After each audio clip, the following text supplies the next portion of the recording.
right, maybe we'll get started now. So thanks for joining us, everyone. Welcome to ProServeIT Academy. Today's class is our second cybersecurity class, Microsoft Zero Trust Model. With today's complex and constantly evolving cyber threats, only by treating every action as a threat can you keep your environment secure. My name is Betty Kwan, and I'm on the marketing team at ProServeIT. Let me just let another person join here. Hey. And presenting today will be George Abu-Samra, Principal Consultant and Security Practice Lead at ProServeIT. It's our pleasure to host you today. Before we launch into the class, I'd just like to mention a few housekeeping items. To minimize background noise, I would ask that you please keep yourself on mute unless you want to ask a question. You can also enter questions in the chat, and we'll answer your question during a pause or during our Q&A time. We are recording the presentation. You will receive a copy along with the presentation deck for your reference. Look out for an email within the next day. During the session, if you experience any audio or visual issues, we suggest you drop from the session and join again. And with that, I will turn it over to George for the presentation. Perfect. Thank you, Betty, and good afternoon, everyone.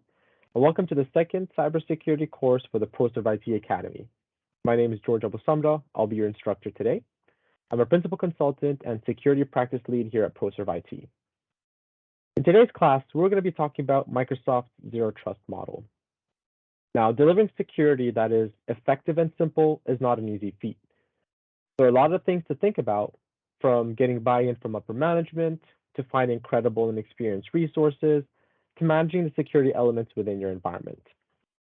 What I plan on getting out of today's session is to help everyone understand how to modernize your security thought process and implement solutions in place to help reduce the risks in your environment with Microsoft's Zero Trust Model.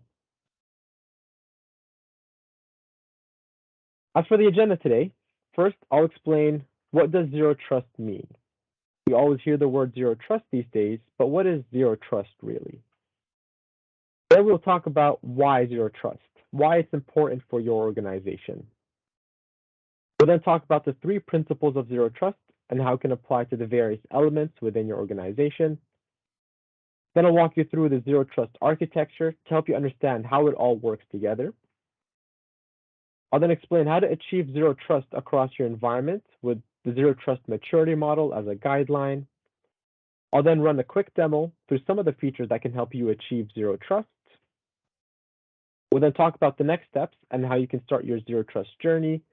And last but not least, we'll go through a Q&A section to answer any questions that you might have. So what is Zero Trust? Now, in the past, you may have been focused, your defenses on protecting network access with on-premises firewalls and VPNs, assuming that everything within your network was safe. But as corporate data footprints have expanded to sit outside your corporate network, to live in the cloud, on-prem, or hybrid across both, the Zero Trust security model has evolved to address a more holistic set of attack vectors. So first and foremost, Zero Trust is a security framework. It requires all users, whether they're inside or outside the organization's network, to be authenticated, authorized, and continuously validated for security configuration and posture before being granted or keeping access to applications and data. So Zero Trust assumes that there's no traditional network edge. Networks can be local within your data center, in the cloud, or a combination or hybrid with resources anywhere, as well as employees in any location. Why Zero Trust? Why is it important for your organization? Number one, because IT security is complex. You have many devices, users, and connections accessing corporate data from everywhere. It's not so easy to keep track of everything and lock down what needs to be locked down.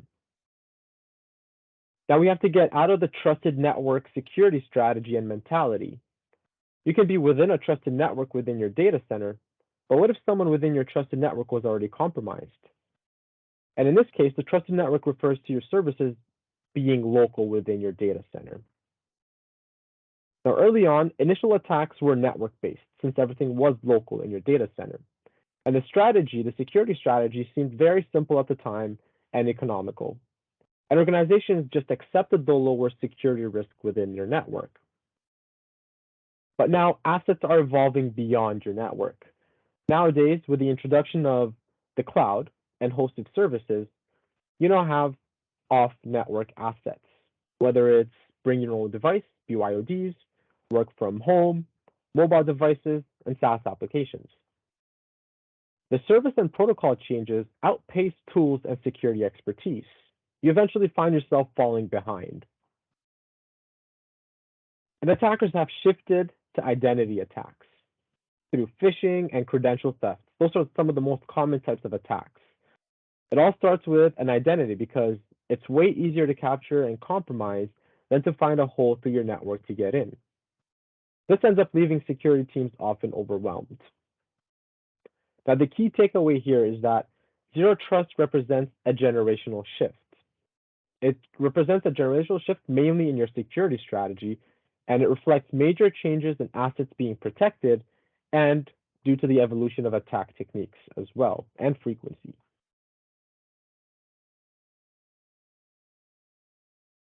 There are three main principles in zero trust.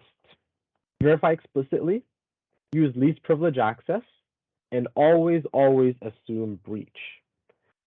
Now, when we say verify explicitly, it means we should always authenticate and authorize access based on all the available data points that we have. And that could include the user's identity, their location, their device health, data classification, and anomalies as well. And when we say use least privilege access, we want to minimize the user's access with just in time and just enough access, risk-based adaptive policies, and data protection, which protects data and productivity. You want to provide the least amount of access to resources for the user to be able to do their job for as little time as possible, where access is automatically revoked as well. And when we say assume breach, you want to minimize the scope of breach damage and prevent lateral movement by segmenting access via network, user, devices, and application awareness. You want to verify all sessions are encrypted end-to-end, and you want to use analytics wherever possible to gain visibility into your environment and help drive threat detection from the analytics that you're collecting, from the logs that you're collecting. Now, the same principles, the same three principles can be applied across your digital estate, from your identities, devices, apps, network, infrastructure, and data. Now, zero trust establishes a comprehensive control plan across multiple layers of defense.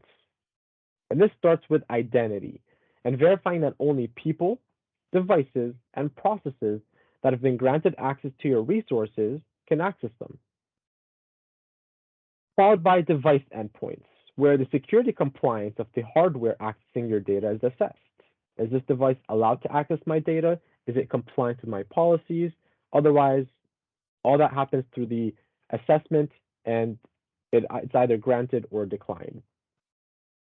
Now, this oversight applies to your applications too, whether they are local or in the cloud, as the software level contains entry points to your information as well.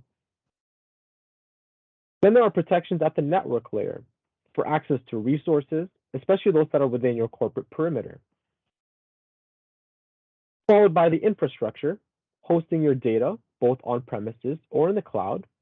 This can be physical or virtual, and it also includes the underlying operating systems and firmware, and even IoT devices that are often overmissed. And finally, the data itself.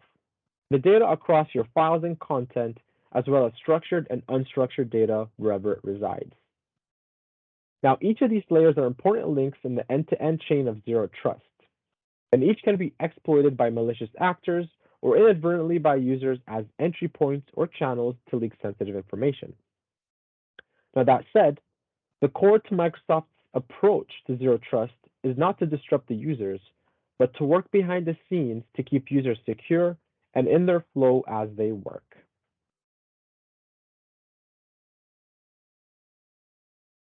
So to understand the zero trust architecture, first think about the traditional security architecture. After someone signs in at work, they can access their entire corporate network. And this only protects an organization's perimeter as it's tied to the physical office premises. This model doesn't support remote work and exposes the organization to risk because if someone steals a password, they can pretty much access everything. So instead of only guarding an organization's perimeter, Zero Trust architecture protects each file, each email, and each network by authenticating every identity and device. That's why it's also called perimeterless security.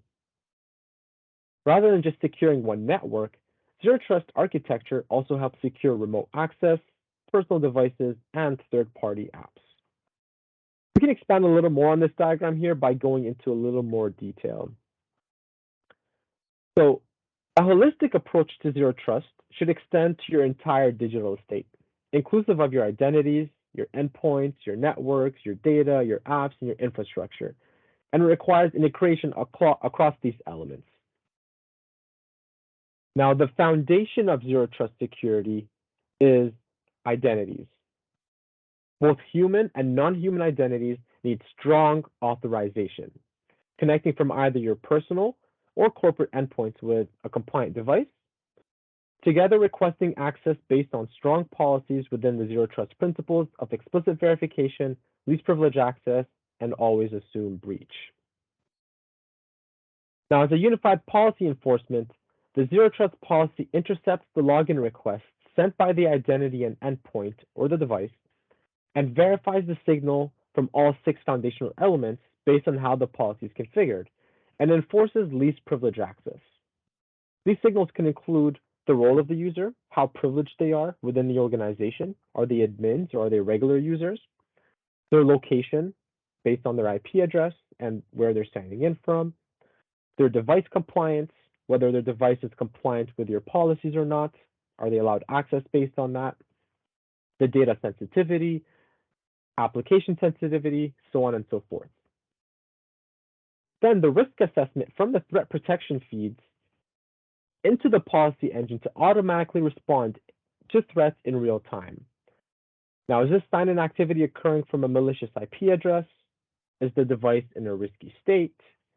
And then the policy is enforced at the time of access and continuously evaluated throughout the session. This policy is further enhanced by policy optimization. Governance and compliance are critical to a strong Zero Trust implementation.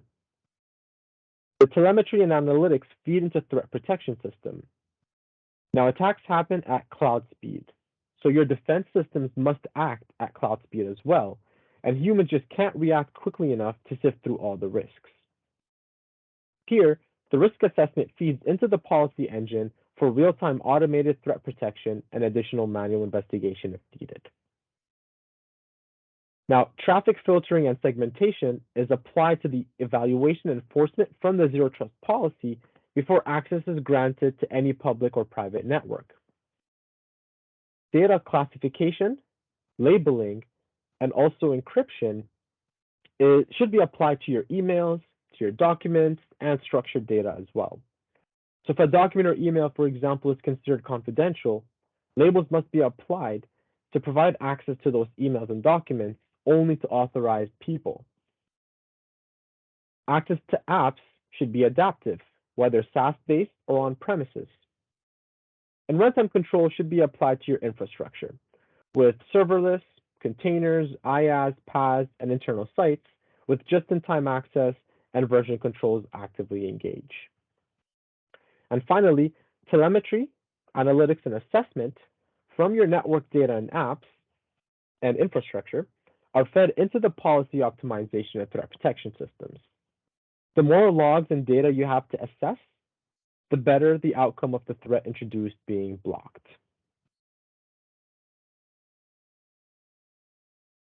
Now, how do you achieve Zero Trust across your digital estate? We can split it up into 3 phases within a maturity model: the traditional phase, the advanced phase, and the optimal phase. Now, in the traditional phase, this is where most organizations generally sit today if they haven't started their Zero Trust journey. So from a traditional perspective, you're still on premises, that's where your identity lies, you have static rules, and maybe some single sign-on. You have limited visibility into your device compliance, your cloud environment, and your logins. You probably still also have a flat network infrastructure, resulting in a broad risk exposure. Now, as you move more into the advanced stage, this is where organizations have begun their zero trust journey and are making progress in few key areas. You're possibly now in a hybrid identity phase, and you finely tuned access policies that are gating access to your data, your apps, and your networks. Your devices are registered and compliant to your IT security policies. Your networks are being segmented, and cloud threat protection is in place as well. And analytics are starting to be used to assess user behavior and proactively identify threats. For organizations that are in the optimal stage, they've made large improvements within security within a zero trust model. So your identities are probably cloud-based with real-time analytics, dynamically gating access to your applications, your workloads, networks, and data. Your data access decisions are governed by cloud security policy engines, and sharing is secured with encryption and tracking. Trust has been removed from the network entirely, so micro-cloud perimeters, micro-segmentation, and encryption are in place. And automatic threat detection and response is implemented. Now, while a zero trust security model is most effective when integrated across an entire digital estate, most organizations will need to take a phased approach that targets specific areas for change based on their zero trust maturity, available resources, and priorities. It'll be important to consider each investment carefully and align them to your current business needs. The first step of your journey does not have to be a large lift and shift to cloud security tools or cloud-based security tools. Many organizations will benefit greatly from utilizing hybrid infrastructure that helps you use your existing investment and begin to realize the value of zero trust initiatives more quickly. Fortunately, each step forward will make a difference in reducing risk and returning trust in the entirety of your digital estate. So as you look at this maturity model, you can probably see yourself being part of the traditional column in certain areas, while other areas, you've made some investment in security, and you're going to be part of the advanced or the optimal stage as well. Now, starting with identity, one of the key starting points as you move to zero trust is unifying the identity and access management environment within your cloud apps and even your on-premises resources. And this can happen with single sign-on integration with your identity provider, in this case, Azure AD.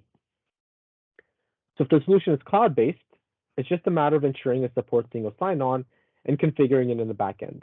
So if you're working on an application, let's just say Salesforce in this case, we can configure Salesforce for single sign-on with Azure AD so that the source truth of authority is your Azure AD environment for your identities. Even if you have some custom on-premises web apps that you've developed, we can still integrate those with Azure AD for single sign-on through something that we call Azure AD application proxies. Now, once an application is integrated with single sign-on, you can enable multi-factor authentication, and that is extremely crucial once you want to protect your identities. It protects identities against 99.9% of attacks, and it's recommended to be implemented regardless of where you have your identities, whether it's within your Azure AD environment or whether it's for personal use as well. So with multi-factor authentication, or MFA for short, you can use your Microsoft Authenticator application on your mobile device.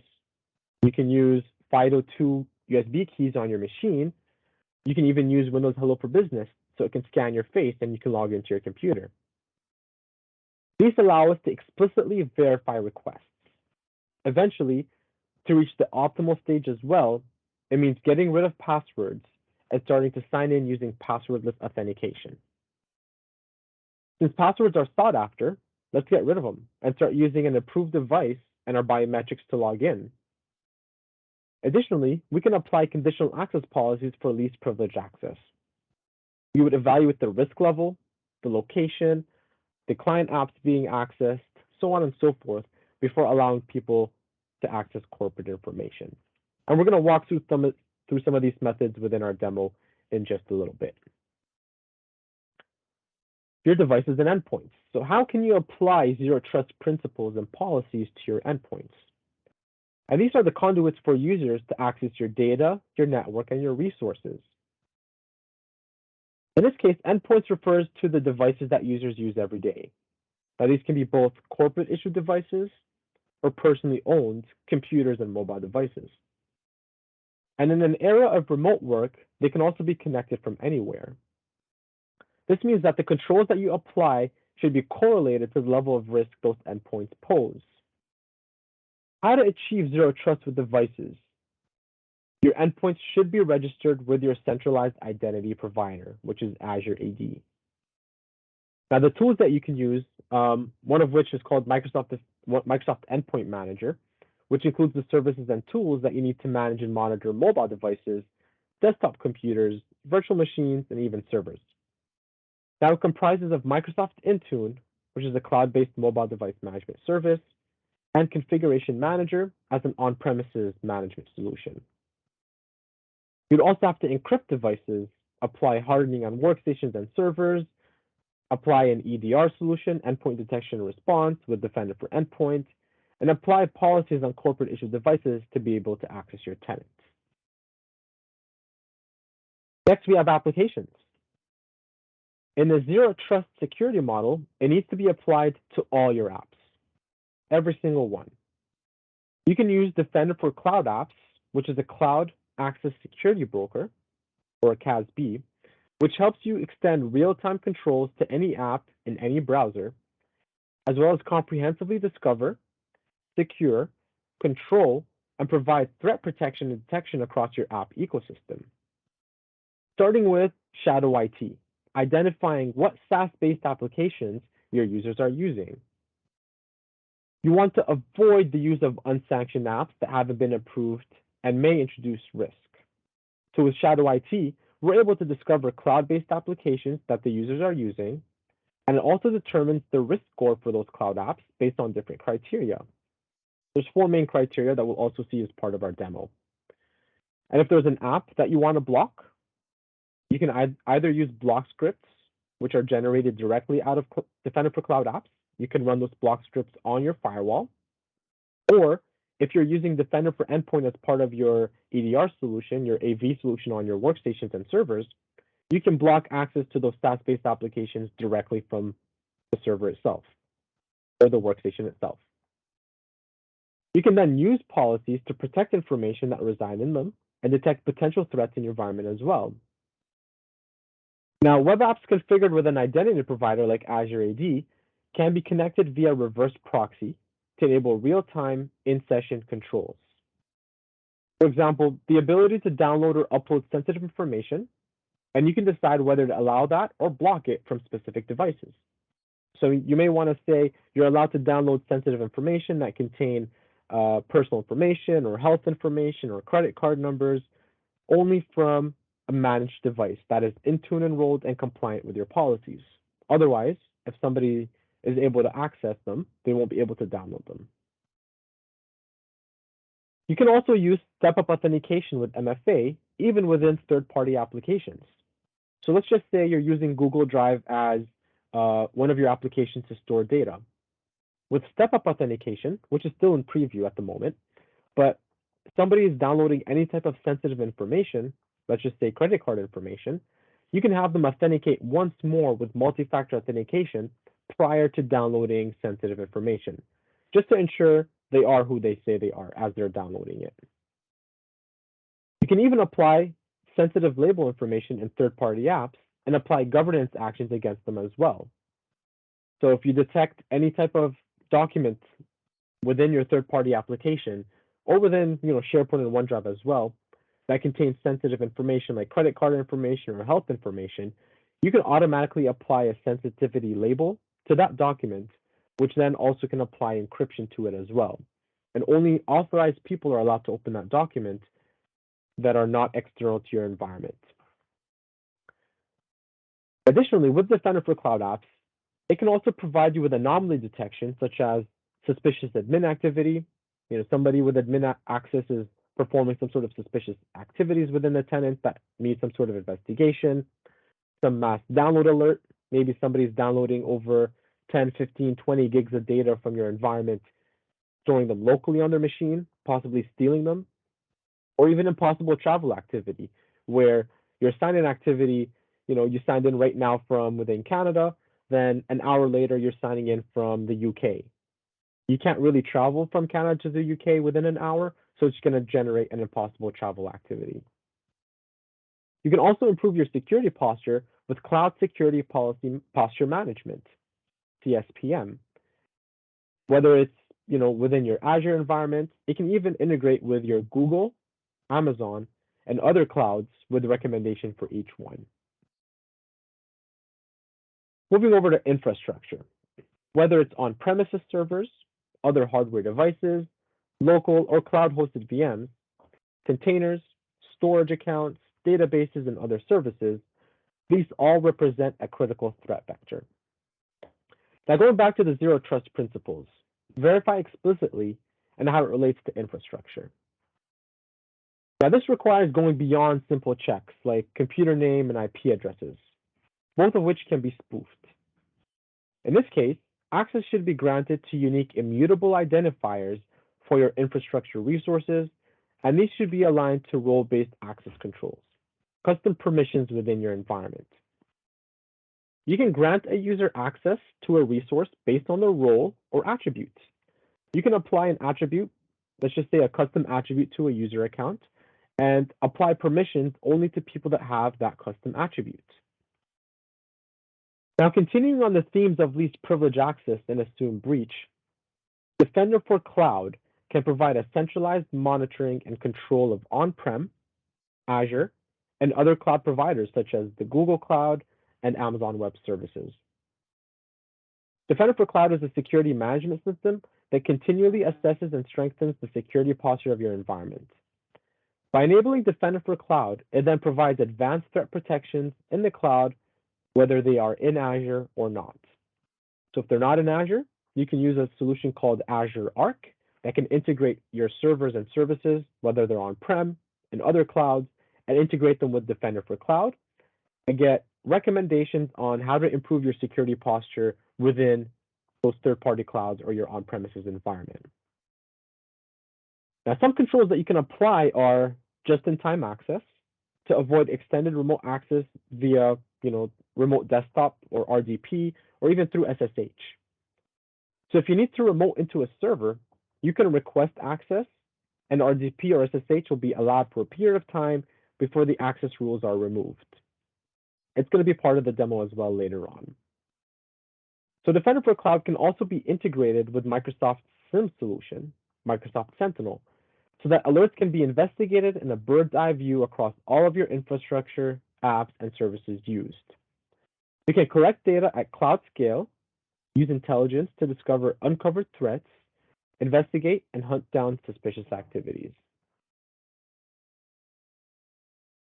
So from a networking perspective, so your network and its underlying configuration provides secure access to your resources. So beginning with the concept of verifying explicitly each interaction with the resources on your network, whether that's on premises or in the cloud, should be verified. You can use services like Azure Front Door, application gateways, and web application firewalls. Within those elements, you can use policies to control traffic to your web apps. You can say you want to block traffic from a specific country or region, for example, that's known to be used for malicious purposes, or you want to block access from, let's just say, Internet Explorer 11, just as an example. You can even integrate it with Microsoft Sentinel and say block access from the IPs that we've been monitoring and deemed to be malicious. So now let's switch gears to the principles of least privilege access and assumed breach, and how those apply to the networking controls as well.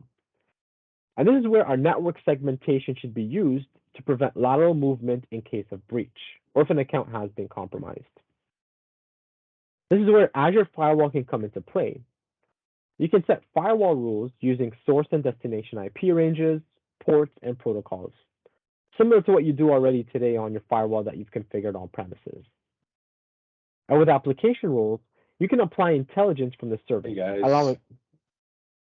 Hello.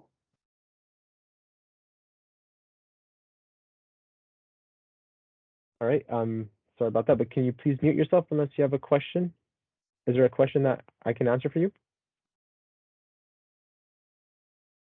I don't see any question, George. I think we're okay. All right. Perfect. Thank you, Betty. All right, so with application rules, you can apply intelligence from the service, allowing certain web categories, for example, news, search engine sites, or other categories that can lead to productivity loss, sites that are associated with liabilities possibly, or high bandwidth. And you might want to allow or deny access to. In addition to that, you can also apply controls over services like Windows updates. Now, some of you may already know and have gone through the pain already. If you want to allow certain IP ranges or host names for specific services, those IP ranges and host names may change with time, and manual intervention is required to update those IPs on your firewalls. In this case, we can use, the Windows Update tag, for example, so you don't have to continuously update your firewalls manually when IP ranges or addresses change with time. On top of that, Azure Firewall Intrusion and Detection and Prevention Systems and Threat Intelligence detects and protects communication that passes through the firewall. You can also protect your public IPs against distributed denial of service attacks using Azure DDoS Standard Service. Last but not least, data. So Zero Trust protections are designed to follow your data wherever it resides, whether it's in your infrastructure or in the services that you manage. Protections can continue as data flows and as people work together with sensitive information. Information can be protected from intentional or unintentional leaks by people inside of your organization to people who should not have access. But before you can protect your data, the first step to using Zero Trust approach is to know your data. With Microsoft Information Protection, or MIP for short, you can run the Content Explorer and look for sensitive information types in Exchange Online, SharePoint Online, and OneDrive. You can even create your own sensitive information patterns or keywords. Now, once you know where your data lies, now you can move on to the data classification portion. Applying the Zero Trust principle of least privilege, labels and classifiers can be applied to the file content in order to enforce policies to protect your information. That way, only the people and processes who should have access do have access. Now, with MIP, you can apply sensitivity labels to add visual markings, such as headers, footers, and watermarks. You can also apply file-level encryption and reduce sharing rights to limit access to the right people. You can either have the user apply the label themselves or automatically based on the content. So if it detects, financial information within a document, you can have it automatically apply a financial label, encrypt it, and they'll only allow the financial team access to these documents. Another component that can support MIP is data loss prevention policies that can be used to block sensitive information from being shared in Word, Excel, emails, Teams, so on and so forth. From here, you can then take action using the Zero Trust principles of least privilege and assume breach to lock down access to data with sensitive or confidential information. Now let's switch over to the demo portion. Depending on how much time we have, we'll try to get through all the demo components. I'm going to start off with identity. So here we have a demo tenant. This is the Azure AD portal, and we're logged in using an admin account. This is a global admin. Now, within this global admin account, I'm going to just show you quickly on the single sign-on capabilities. So I've recently integrated Salesforce with this tenant, just as demo Salesforce application, integrated it, provided it access to specific users within my environment. So whoever's part of the sales and marketing group, as well as myself, and I've configured single sign-on within Salesforce, within Azure AD. So if somebody wants to sign into Salesforce, they don't necessarily require separate credentials within Salesforce. Everything is governed under my Azure AD environment. All I need is my Azure AD credentials, my work credentials that I sign into on a regular basis. Now, the reason why we want to apply single sign-on to these third-party apps is to be able to apply conditional access policies against them. So if I want to create a new policy, for example, apply a specific user, let's just say all users in this case, applying it to Salesforce. I can then select conditions on who is allowed to sign into Salesforce and what conditions they should meet in order to sign into Salesforce. So natively out of the application itself, you won't be able to do this, but now that it's integrated with single sign-on and Azure AD, I'm able to apply my controls against that Salesforce application. So for example, I can limit what location we're allowed to sign in from. We're only allowed to sign in from trusted locations. Otherwise, you're not allowed to sign into this application. And that trusted location may be your office only, so somebody within your data center, or specific IPs or specific countries or regions. You can even filter by user risk level and sign-in risk level based on the sign-in activity and the user activity of the user. If somebody is signing in, through a malicious IP, that might generate a medium risk for the user, and you might not want to allow them access to this application unless their risk level is cleared. And then eventually you can either grant or block access, depending on what you want your policy to include. So I might want to grant access, but require MFA if they need to sign into Salesforce. With that said, once Salesforce has been integrated, you assign the user, it's going to come under your My Apps section. So these are the applications that have been applied on the administrator account. So it's just like any other regular user, people that want to use, maybe a third-party application like Box. They just want to check their calendar. They want to go into their email, their SharePoint, Word, so on and so forth. You can see Salesforce as an application here as well. So just by clicking on Salesforce, it's going to redirect me to Salesforce. Now, you can see here I can log in with Azure SSO. All I have to do is just click on that button, and it's going to redirect me to my Salesforce page. There it is. It's just loaded. And you can see here under my profile, this is the mod administrator. So now if I close this and I open Salesforce again, it's already authenticated. Now it's just going to redirect me to my Salesforce application.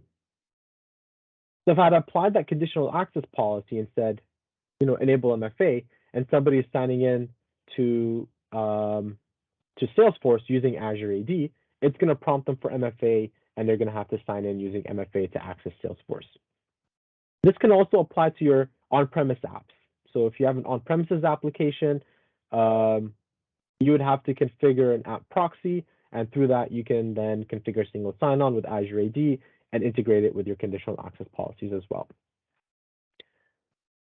Now, in order to achieve zero trust with your identity, it's also recommended to go passwordless, because passwords, regardless of how long they are, how complex they are, if you fall for a phishing attack, the password is just provided to the hacker. You're just giving them your long password, your super complex password, your, whatever password that you've generated.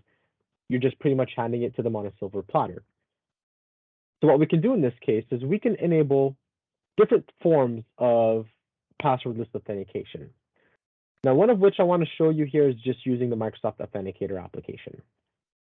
So I've configured the Microsoft Authenticator application for passwordless sign-on using just this one demo user called Alex Wilbur.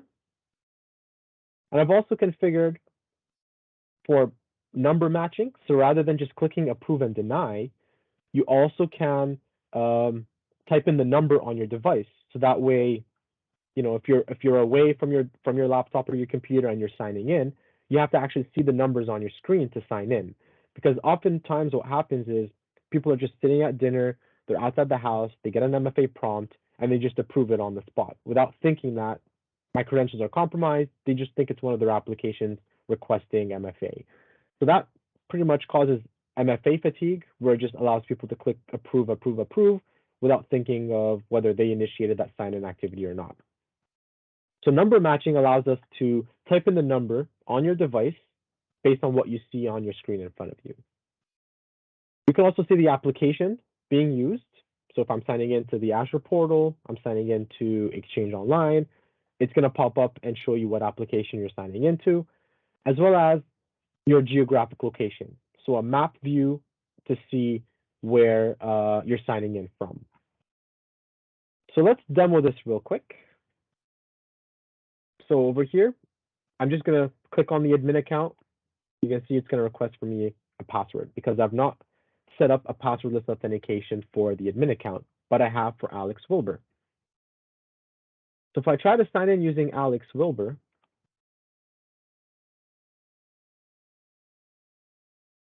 and click next, you're going to see here that I'm not using a password. It's just providing me with that number. I can still use my password. So if I click use password instead, I can still sign in using my password. But just to reduce the risk and make sure that this is a properly authenticated page and not a phishing page, why not use the passwordless method? So now the number 41 has been generated. So I'm not sure if you guys are going to be able to see my phone, but as I open up my phone, you're gonna see a login page. Hopefully you guys can see that. And then I just have to type in the number 41. It shows me here the app is the Azure portal, location Ontario, Canada. The user is Alex W. And then I'm putting yes, this is me. After typing in 41, biometrics kick in. It scans my face. And I believe it's just because I clicked back and then forward, it needs to verify it once more. And now we have access through Alex Wilbur's account. So this is passwordless authentication using your cloud-based applications. So let's move on to devices. Now with Endpoint Manager, again, this is where Microsoft Intune can come into play and manage your endpoints, manage your devices, your laptops, your computers, your mobile devices. It allows us to create compliance policies. So what policies should my device adhere to in order to access my environment? You just create a policy in this case just to quickly see what they look like. So let's just say for an iOS device, test, compliance settings, do you want to allow jailbroken devices or block them from being accessed in your environment? Do you want to allow a specific risk level or threat level? Is there a specific minimum operating system? So maybe you don't want to allow iOS version 12 to access your environment, but anything above 12 you're allowed to. So you have to have an updated operating system. You can even deploy Defender for Endpoints, which is the EDR solution, on your mobile device. And what kind of score should you have in order to access the environment to be compliant? As well as other system security. So I need ensure that there's a password to unlock the mobile device so that there's always a password in case it gets stolen. I want to block symbol passwords like 1111 or 1234. Those should not be allowed. The minimum password length should be, let's just say 6. The type, do you want it to be alphanumeric or just numbers? So on and so forth. Password expiry, how many minutes of inactivity until the screen locks, maximum minutes before the screen lock, after screen lock before password is required, immediately. So you can create these policies and then push them onto the device, onto your iOS devices. And if any of these policies do not adhere to what you have set, then the device is not going to be able to access your tenant. And that is done through going back to conditional access policies. So create a policy, apply it to all users, all cloud apps, grant access, but require the device to be marked as compliant. So if your device is compliant, great, you're allowed to access the environment. If your device is not compliant with the policies that we've set, at least from an iOS perspective, you can create another one for Android, another one for Windows, and eventually say, I want to block access if you're not compliant. Now, moving over to apps, we have Defender for Cloud Apps. Sorry to interrupt you here. I have a quick question about that. Sure. In your opinion, or whichever would be the best practice, would you recommend making a compliance policy and then blocking access until the device is compliant, or push a configuration policy to force the device to follow a set of configurations, assuming it's a corporate device or somebody has given consent for having their personal device configured or managed. Great question. So again, it depends if it's a corporate issue device or a personal device. For personal devices, you might want to make sure that you don't want to push anything on the device, because sometimes, from a personal perspective, they don't want corporate policies on their personal device, but you can just put a compliance policy that they'd have to meet in order to access your environment. From a corporate perspective, I would push those settings through the configuration profile to enforce the settings that I want users to have. And if for whatever reason they're able to change those settings or modify them, or maybe an iOS update, OS update had changed those settings, it'll those devices will not be compliant anymore. You can apply a grace period just depending on how lenient you want. Maybe say allow them for 3 days to fix their policy before being able to access the tenant. Otherwise, you can apply it immediately. As soon as their device becomes non-compliant, they don't access the tenant. Thank you, George. Great. Alan, great question. All right, so from a cloud app security or defender for cloud apps, it used to be called cloud app security in the past. I'm just going to open up a different portal here, just because in the demo tenant we don't have as much information as we would have liked. On this browser here.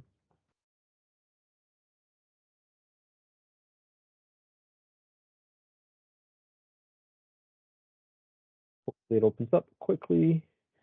As it opens up, so within Defender for Cloud Apps, what we can do is we can integrate these third-party applications, or let's just say even out of your firewalls in the office.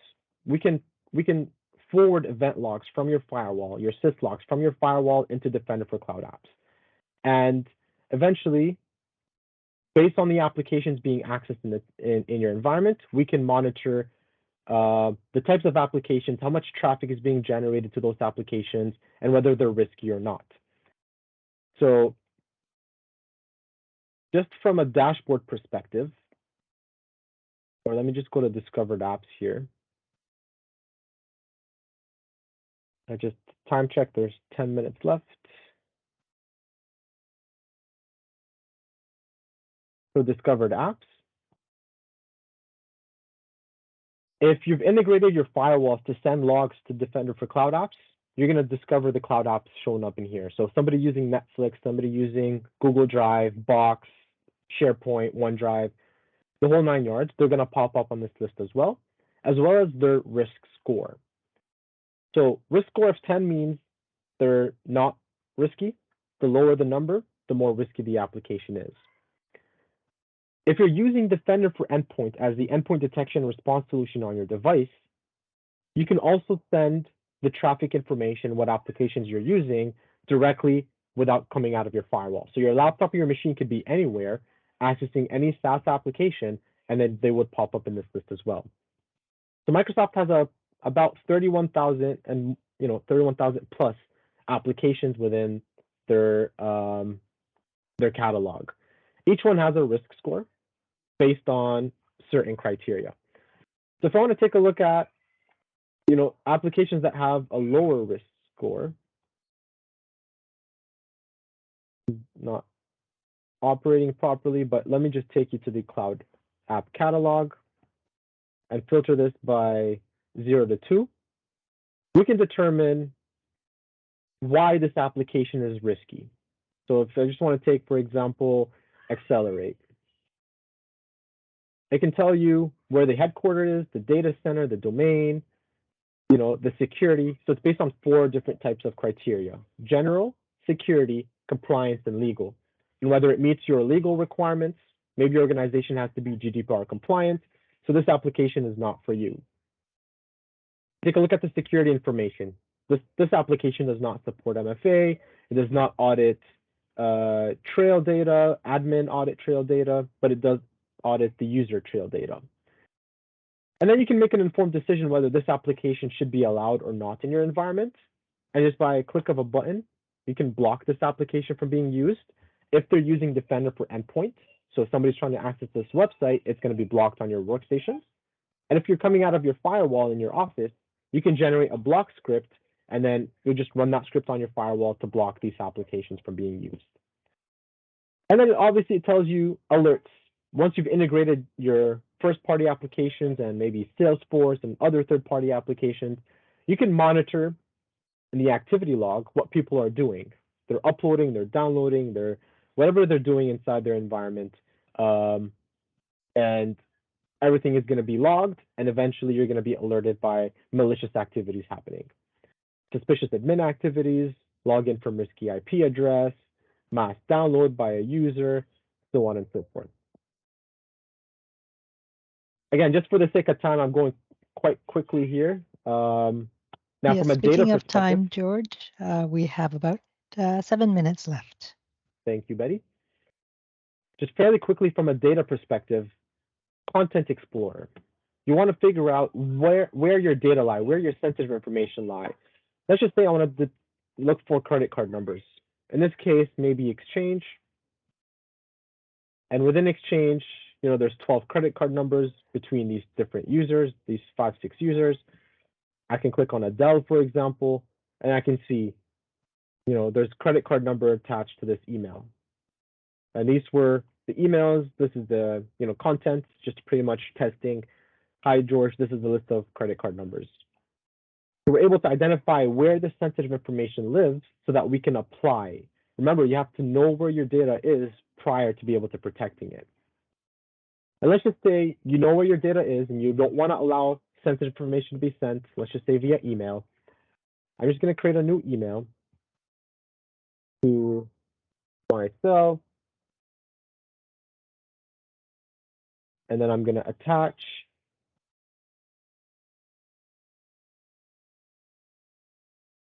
So I have a sample data file here just to show you what it looks like. It contains credit card numbers, birth dates, social insurance numbers, expiry dates, so on and so forth. And as you can see here, I got a policy tip. Your email message conflicts with the policies in your organization. So I'm not authorized to receive this information because it's external and it's sensitive. So if I want to send this email out, I'm going to say it's going to get send blocked. So I'm blocking sensitive information from being sent. And this also works on Teams. So if I'm sending this file on Teams, SharePoint, OneDrive, Exchange, I can apply some sort of governance controls to ensure that my data is protected. All right, let's move back to, so what's next in your Zero Trust journey? Number one, as an initial step, you can run your own self-assessment to assess the Zero Trust maturity stage in your organization. Now, when you do so, you can receive targeted milestone guidance plus a curated list of resources and solutions to move forward in your comprehensive security posture. So I've included the links here in on the page, and you can obviously get them once we share the slides with you. But I just created a tiny URL here for ease of access, PSIT Zero Trust, or you can just pretty much search for the Zero Trust maturity model, and this is what it looks like. So if you go to your identities, there's across the different entities that we've talked about today. Have you enabled MFA on your internal users? Let's just say some. Next. So as you go through this self-assessment, you're going to get a curated list at the end and guidance on what you need to do to implement the Zero Trust for your identities. So enable passwordless, enable MFA, implement single sign-on, enforce access controls with CA policies, block legacy auth, so on and so forth. Each one also with links on how to assist you. And obviously, ProServeIT is here to assist you as well in case you decide to move forward with the Zero Trust journey. And just quick point about Alarm Guardian. So Alarm Guardian is ProServeIT's Security Operations Center offering. You can think of this as getting security monitoring for your home, but it's monitoring your organization from security threats. For example, you could be monitoring your front door, your garage, your backyard, even possibly your windows. But if new threats emerge, like someone is now trying to come in from your chimney, for example, that's another attack vector that you need to be monitored and alerted for any suspicious activities happening there. So Alarm Guardian does just that, but to your IT environment. We can monitor your Office 365 environment, your identities, email, data, applications, infrastructures, firewalls, network devices, so on and so forth, and get alerted if suspicious or malicious activities are happening. We have several different tiers that may suit your organization. Just depending on your business and the security requirements, we can help you decide on which managed security package works best for your company. So reach out to us at cloud@proserveit.com if you'd like to explore your options and learn more about our Alarm Guardian offering. Now, as for workshops, there are Microsoft-funded workshops that you can take advantage of. And that's where we can come and help you as well as Microsoft partners. Now, the various workshops shown here on the screen are intended to educate our customers about the various Microsoft security tools and how they can fit in your organization.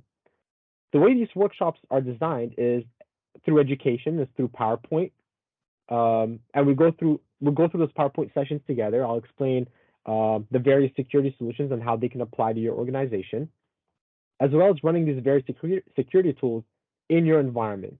And finally, presenting you with a final report on the risks detected that you can share with your executive team and how you can use Microsoft tools to mitigate those risks.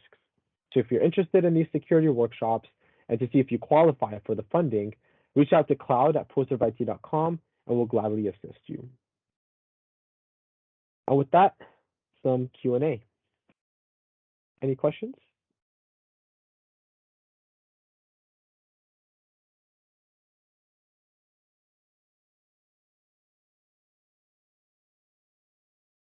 So I've put some links in the chat for anybody who wants to access, learn about Alarm Guardian or contact us and find out about free security workshops.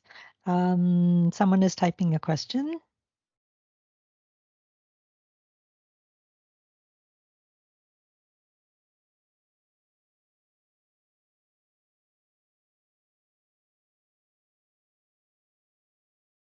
No, it's just a thank you for this informative session. No problem. You're most welcome. We're almost out of time. Maybe, George, can you just maybe comment on what kind of investment is required to complete a zero trust environment? Sure. It depends really. So every organization is different.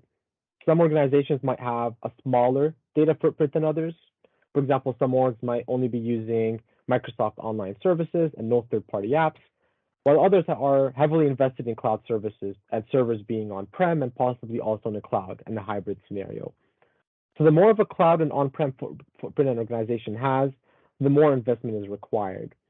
But at the end of the day, the zero trust model is a framework that can guide organizations to be more secure. And each organization can go at its own pace based on their resources, their budgets, so on and so forth. Thank you for joining.